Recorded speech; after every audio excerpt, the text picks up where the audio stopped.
syarat-syarat yang ditentukan oleh undang-undang, karena ini nyata menurut hemat saya bahwa ini hukum dibelokkan dan tidak ditegakkan sebagaimana mestinya. Tentu saya akan melaporkan hakim-hakim pengadilan tinggi tersebut, terutama ke Ketua Mahkamah Agung, kemudian Bawas Mahkamah Agung, kemudian KY, dan kemudian KPK, agar perkara saya itu diawasi secara ketat oleh mereka-mereka yang saya tuju untuk bikin laporan tersebut.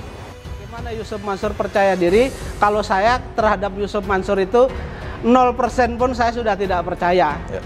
Karena perkara-perkara Yusuf Mansur, baik itu perkara dengan saya sendiri berkaitan dengan investasi batubara, kemudian berkaitan dengan Paytren, berkaitan dengan usaha-usaha lainnya, itu kan nggak ada yang tidak menjadi masalah. Ya.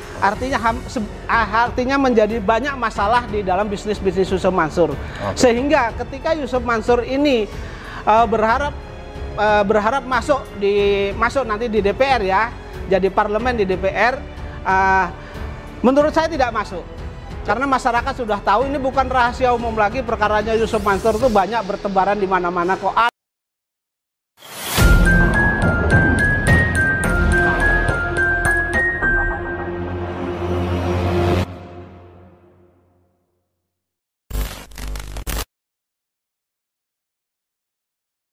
Assalamualaikum Pak Zaini dan Pak Sudar, sehat Pak? Waalaikumsalam warahmatullahi wabarakatuh, sehat Mas Haji. Ya, sebenarnya yang Pak Zaini sampaikan kemarin, rencananya tanggal 11 Desember 2023, Pak Zaini akan mengajukan memori kasasi Pak terkait perkara Pak Zaini melawan Yusuf Mansur dan kawan-kawan Pak. Ini Senin tanggal 11 Desember 2023 Pak, ini di Pengadilan Negeri Jakarta Selatan. Mungkin bisa Pak Zaini kabarkan Pak perkembangan ya. Pak. Betul Mas Haji, hari ini Senin tepatnya tanggal 11 Desember 2023 saya menyerahkan memori kasasi atas putusan Pengadilan Tinggi nomor 850/PDT/2023/PT DKI Jakarta, Mas, ya. Ya, atas putusan tersebut, ya. Jadi begini, ringkasnya saya menerima relas pemberitahuan putusan Pengadilan Tinggi itu tanggal 23 November 2023. Kemudian tanggal 30 November 2023 saya menyatakan kasasi. Kemudian sekarang tanggal 11, berarti 11 hari setelah saya menyatakan kasasi, saya menyerahkan memori kasasi atas putusan pengadilan tersebut, Pengadilan Tinggi tersebut, Mas, begitu. Ya. Ya. Dari memori saya ini keberatan atau saya anggap bahwa putusan Pengadilan Tinggi itu telah salah dalam menilai, salah dalam menerapkan, bertentangan dengan ketentuan hukum yang berlaku dan tidak memenuhi syarat-syarat yang ditentukan oleh ketentuan hukum. Satu, mereka mempergunakan satu perjanjian sebagai alat bukti yang untuk menyatakan bahwa Pengadilan Negeri Jakarta Selatan tidak berwenang mengadili perkara ini, kemudian yang berwenang mengadili adalah Pengadilan Agama. Di mana perjanjian yang dijadikan dasar itu adalah perjanjian orang lain, ya, perjanjian orang lain, tepatnya perjanjian antara BMT Darussalam Madani dengan Bu Ilis. Sesuai dengan ketentuan pasal 1340 KUA Perdata bahwa perjanjian itu hanya mengikat para pihaknya saja. Tentu ketika itu dijadikan sebagai dasar untuk memutus perkara yang saya ajukan gugatan, tentu itu salah dan bertentangan dengan ketentuan hukum, begitu Mas Haji. Ya. Terus kemudian pertimbangan hukum yang kedua, dia mengatakan bahwa pada saat persidangan di Jakarta Selatan itu BMT Darussalam sebagai tergugat 4 atau pembanding 2 dalam banding di Pengadilan Tinggi itu tidak pernah mengajukan eksepsi kompetensi absolut. Ya. Mereka baru mengajukan eksepsi kompetensi absolut itu pada tingkat di memori kasasi, memori banding. Mereka mengatakan bahwa eksepsi kompetensi absolut itu bisa diajukan di mana saja, kapan waktu saja, baik itu Pengadilan Negeri, baik itu Pengadilan Tinggi, baik itu kasasi di Mahkamah Agung itu. Tetapi benar itu dibolehkan, tetapi sebagai dasar untuk meng-NO perkara saya itu bukan perjanjian saya. Tentu penerapan pasal tersebut tentu keliru dan bertentangan begitu. Ya. Kemudian yang pertimbangan hukum yang ketiga, mereka mengatakan bahwa HIR itu lebih tinggi dari perjanjian yang dibuat oleh para pihak. Sebenarnya ini tidak perlu saya komentari karena sebagai dasar mereka menyatakan NO itu bukan perkara saya, tetapi di dalam perjanjian tersebut ada pilihan hukum. Ketika terjadi suatu masalah dengan perjanjian hukum tersebut, mereka harus mengajukan gugatan itu ke Pengadilan Negeri Bogor. Karena itu sebenarnya bukan perjanjian antara saya dengan para pihak yang menjadi perkara. Tentu itu sebenarnya tidak perlu saya tanggapi. Tetapi di sini perlu saya tanggapi, menurut ketentuan ya, menurut buku ketiga BW itu kan asasnya terbuka. Artinya para pihak itu boleh membuat perjanjian dalam bentuk apapun sebatas menurut 1320 tidak bertentangan dengan memenuhi persyaratan 1320 dan tidak bertentangan dengan ketentuan hukum yang berlaku atau kesusilaan. Artinya kemudian pasal 1338 bahwa perjanjian yang dibuat oleh para pihak itu adalah sebagai undang-undang, ya, sebagai undang-undang. Sebenarnya tidak perlu saya bahas, tapi karena mereka mengatakan lebih tinggi daripada perjanjian bahwa HIR itu, tentu ini akan saya bahas begitu. Saya bahas.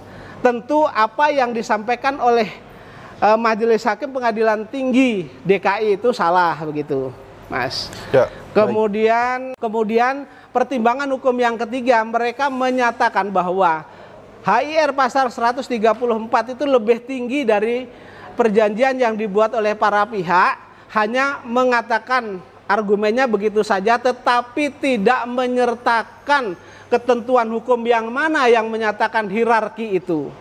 Tentu ini juga bertentangan kalau mereka hanya menyatakan ini lebih tinggi, tetapi tidak ada ketentuan hukumnya yang dicantumkan. Tentu itu bertentangan dengan HIR dan ketentuan yang terdapat di dalam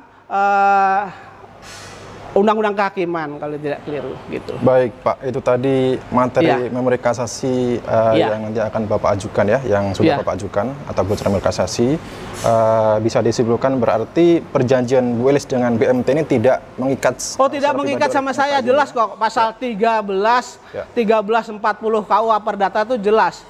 Perjanjian itu hanya mengikat para pembuatnya, tidak mengikat para pihak lain. Kalau misalnya itu disimpangi tentu berbahaya, Mas.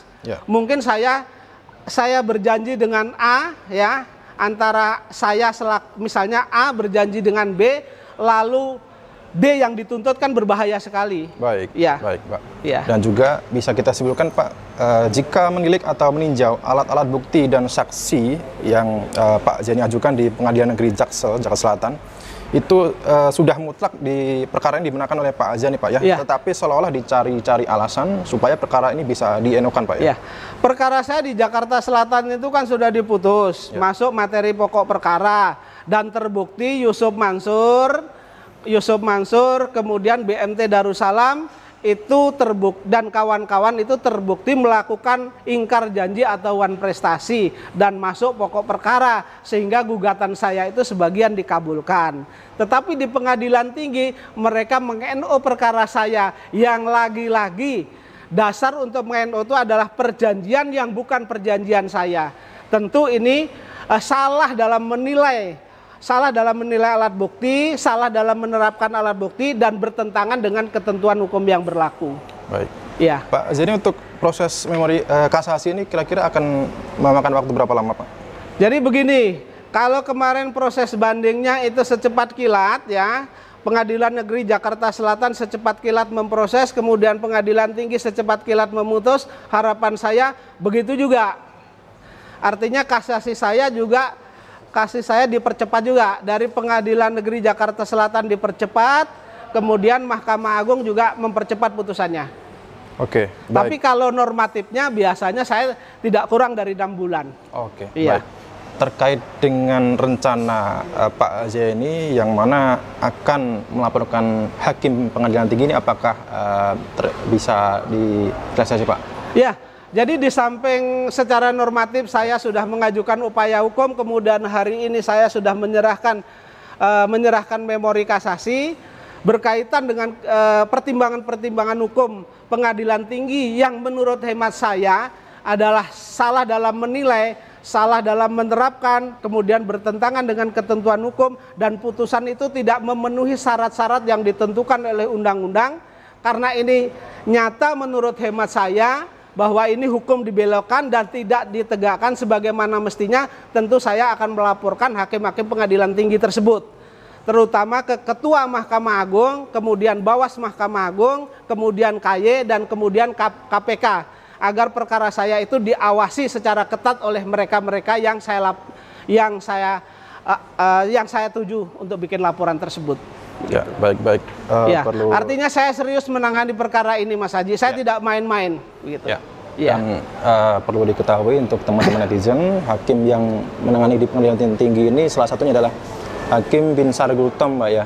Yang nanti akan saya sebutkan siapa panitera penggantinya, kemudian siapa hakim ketuanya, siapa hakim anggotanya akan saya sebutkan yang saya laporkan. Hakim Binsar Gultom ini dulunya pernah menangani perkara Jessica dan baru diangkat menjadi hakim agung di pengadilan tinggi ini baru di tahun 2022 kemarin. Pak Zaini, saya sebagai penutup Pak, saya ingin meminta tanggapan Pak Zaini Pak. Saya ada suatu berita di artikel Pak. Walaupun ini masih berproses ya perkara Pak Zaini dengan Yusuf Mansur dan juga Bu Elis di pengadilan di Bogor dan juga kasus-kasus yang lainnya Pak. Ini nampaknya Yusuf Mansur masih tetap percaya diri Pak. Ini terkait dengan pencalonan dirinya di pemilu 2024 Pak. Di viva.co.id saya bacakan Pak, percaya dirinya Ustadz Yusuf Mansur menjadi anggota DPR lewat Perindo di pemilu 2004. Kemudian ada kalimat dari Yusuf Mansur, harapan saya masuk ya, saya insya Allah bisa mewakili aspirasi bangsa lewat kursi, notabene adalah wilayah baru buat saya, tapi juga bukan karena selama ini saya berinteraksi dengan kawan-kawan, berinteraksi dengan sahabat-sahabat yang memang sudah di sananya. Nah Pak, terkait dengan pencalonan Yusuf Mansur ini kan jelas-jelas Yusuf Mansur ini banyak perkara terkait dengan ingkar janji Pak, dan juga salah satunya perkara Pak Zaini, bisa Pak Zaini tanggapi Pak? Kalau itu ditanyakan kepada saya, bagaimana Yusuf Mansur percaya diri, kalau saya terhadap Yusuf Mansur itu 0% pun saya sudah tidak percaya. Karena perkara-perkara Yusuf Mansur, baik itu perkara dengan saya sendiri berkaitan dengan investasi batu bara, kemudian berkaitan dengan Paytren, berkaitan dengan usaha-usaha lainnya, itu kan nggak ada yang tidak menjadi masalah. Artinya menjadi banyak masalah di dalam bisnis-bisnis Yusuf Mansur. Sehingga ketika Yusuf Mansur ini berharap masuk nanti di DPR ya, jadi parlemen di DPR. Menurut saya tidak masuk, karena masyarakat sudah tahu, ini bukan rahasia umum lagi, perkaranya Yusuf Mansur itu banyak bertebaran di mana-mana kok. Ada yang kemarin putus di Jakarta, di Tangerang, Pengadilan Negeri Tangerang, kemudian perkara saya yang di Jakarta Selatan, kemudian Pengadilan Tinggi sekarang masuk di Mahkamah Agung, kemudian Bu Ilis, kemudian ada perkara juga berkaitan dengan karyawan Paytren yang sampai sekarang udah 4 tahun tidak digaji, kemudian berkaitan dengan patungan Moyapidi, berkaitan dengan patungan Hotel City dan lain sebagainya, hampir semua jadi masalah, termasuk dengan yang di mana itu Grobogan ya, sama Soeharto dan lain sebagainya, itu hanya 12 juta kalau tidak diminta, hanya Soeharto tidak berkoar-koar di media massa atau media sosial, tidak keluar. Artinya bagaimana kita bisa percaya terhadap Yusuf Mansur yang sudah begitu banyak membuat kegaduhan di negeri ini? Ya, saya kira masyarakat sudah cukup cerdas untuk memilih. Cukup cerdas dan cukup tahu. Dan melihat bagaimana rekam jejaknya Pak ya. Jangan sampai memberikan panggung terhadap Yusuf Mansur untuk yang berikutnya. Karena panggung-panggung yang sudah diberikan itu selalu meninggalkan masalah. Siap Pak Zaini. Terakhir Pak Zaini, tetap optimis Pak Zaini di proses kasasi ini Pak Zaini? Kalau saya tetap optimis, karena putusan pertimbangan hukum pengadilan tinggi itu menyalahi ketentuan hukum semua. Oke. Pak Zaini, terima kasih, dan Pak Sudar, semoga proses kasasi ini tetap dimenangkan oleh pihak Pak Zaini. Terima kasih Pak Zaini. Sama-sama.